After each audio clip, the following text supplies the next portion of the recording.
Hi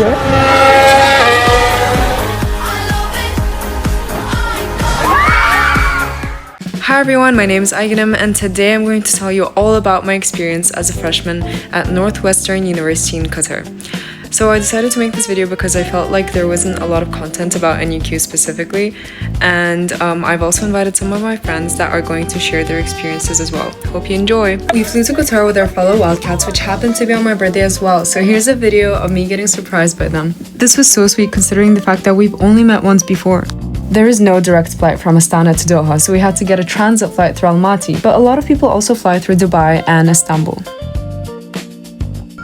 So, upon arriving to Hamad International Airport, our student experience ambassadors were already there, waiting for us. Yeah, and student experience ambassadors is the people, students from sophomore and above who work at NUQ.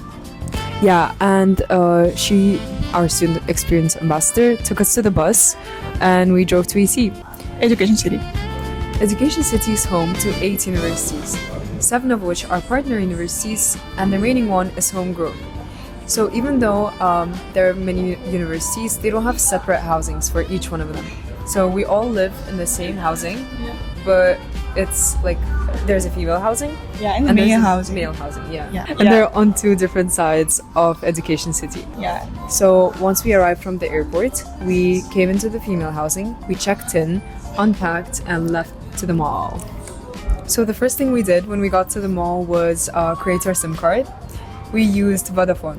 We heard that Ooredoo is better, but we honestly don't know. Yeah, I personally had so many problems with Vodafone, so I don't know which to recommend. I didn't really have any problems, but I feel like the what's it called? Like the payment for the SIM card is a lot more expensive in Qatar than it is in my home country. Oh yeah, it's a lot more expensive. Yeah. And I feel like I had to pay like several times a month, even though I got like a monthly package. Yeah. After we created our SIM cards, we went to the house supply shopping.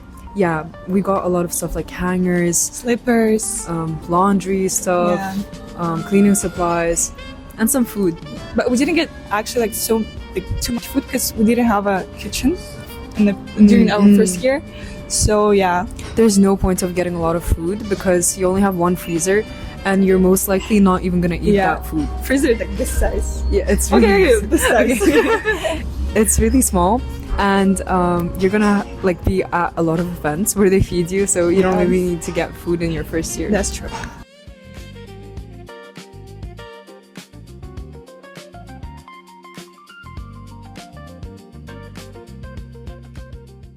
So we came a lot earlier than the start of the orientation week, so obviously we had time to explore Doha, because for me it was my first time and I really wanted to see Doha, what it's like. Yeah, and for me it was the second time because I went to the preview NUQ event that was in April, I think, and I had the chance to explore Doha, to meet with professors, to explore my uni, and it was really fun.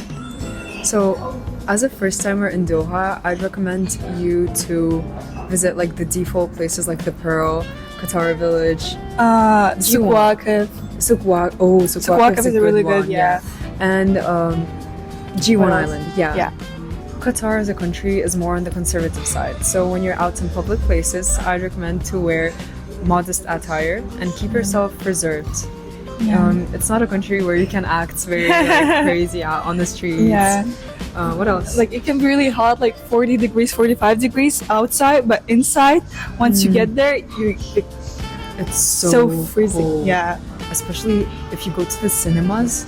That's crazy. I don't know what that was. That was 10 degrees and the AC was blowing in my face. It's just so cold inside. So you actually can't wear open coat. You can't wear it. Yeah.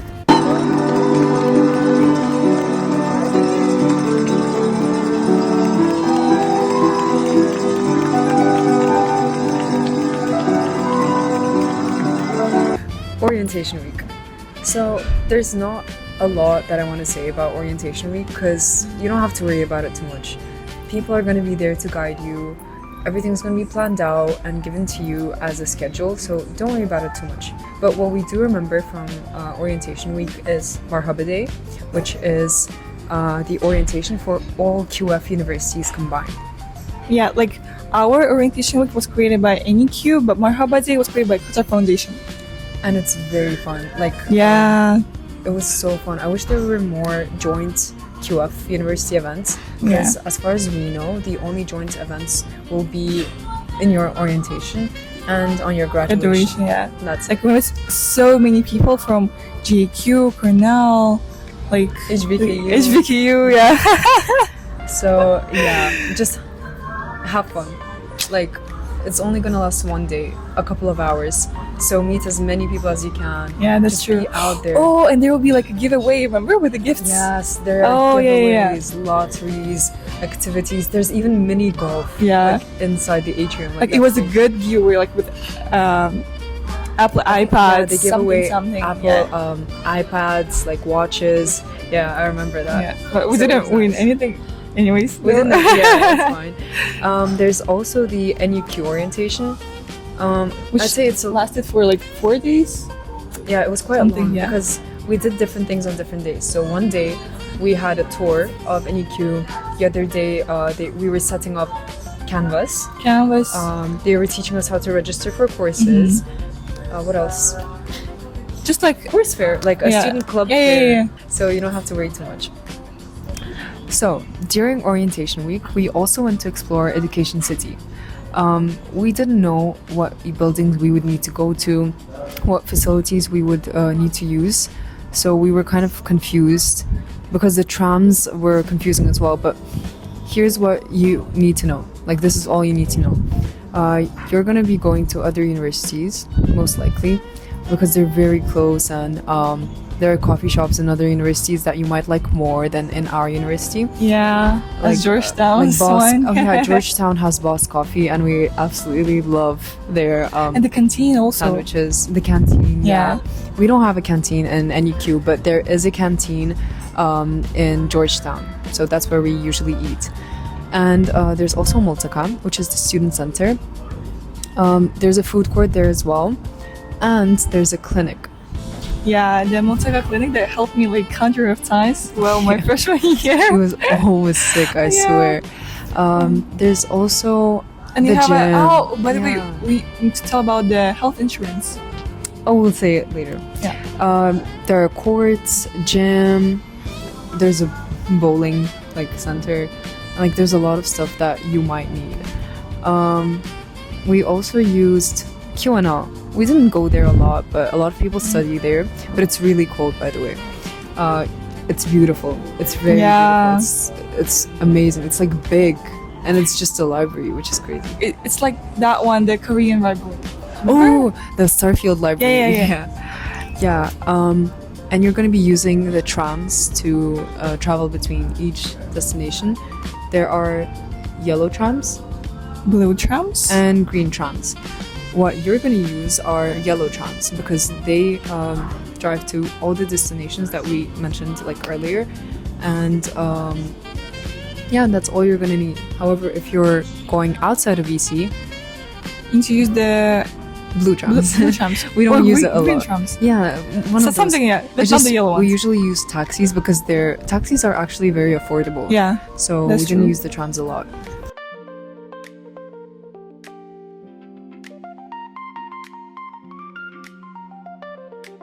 Okay guys, so our friend Tamirs is gonna join us today for our video Hi. as well. And now we're gonna tell you our resolutions, what we understood throughout our year at NUQ, and some advice that we would give to coming freshmen. So during our freshman year, we didn't have a lot of studies. Like at NEQ, I don't know about JUQ, SMU, and some other unis. Like at NEQ, we didn't have a lot of homeworks and projects. So we had a lot of spare time. And during the spare time, it's very crucial to socialize, finding your people, finding your clubs, joining clubs. And as for me, I found my friend group in the volleyball team, which I joined at the beginning of the semester. So yeah, it's very important to socialize because you will be living there for at least 4 years. So yeah, it's important thing too. So I would also recommend dealing with all your like paperwork and documentation and like as soon as possible when you will come to Qatar because it takes time. Like for example, opening your bank account or logging into Medrash when you get your QID, registering your mobile number. So this all it takes time, and I would recommend doing it as soon as possible because you need that when you will be trying to get a job or like internships. And also in that like sphere, I also recommend trying to find good internships or just like campus work as soon as possible as well because it will look good on your CV. Even if you're like a freshman, it will look good. So and you'll also gain a new experience and also meeting new people. So yeah. Yeah, and I'd say that at some point in your university life, you will need a recommendation letter from your professor, or you would need to have a good relationship with them. So instead of forcing it or like rushing it whenever you need it, I feel like you should use university assignments to your advantage. So, for example, if you're gonna have to write an essay, you can write it about yourself or like something that you're working on, like your project, so that since they're the ones that are grading the work, they're already going to know more about you, more about what you do, what you're passionate about. So when it comes to recommending you for something, you're not just going to like pop out of nowhere and be like, oh, by the way, I have that activity and like I do this and that. So they will already be well familiar with you.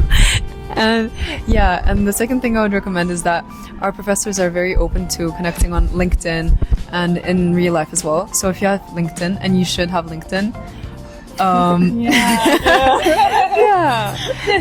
you should make sure that you're active there because they will be looking at your posts, they will be liking it and supporting you. Also, what I understood is that most of your friends that you gain during your orientation week, they're not gonna last. Yeah. They're not gonna last. Like, I feel like we got to know so many people, like our whole batch. 50, 70 people. Yeah. We got to know a lot of people, but we're friends with like they didn't none of them right now. But still, it's good. You should still make sure that you come up to people, that you give it your best to like talk and socialize, because like your orientation week is so important. It sets the standard of the rest of your like experience for some time, especially for your first year. So just make sure you socialize, even though you're not going to be talking to a lot of them 80% later. 80% of the people that you will meet. It's still very important. Yeah. Good connection in the future as well. Yeah, it's good to be well known around the campus so that people are more open to work with you, so that people treat you like better, I'd say. So yeah. That's it. Thank you. Bye.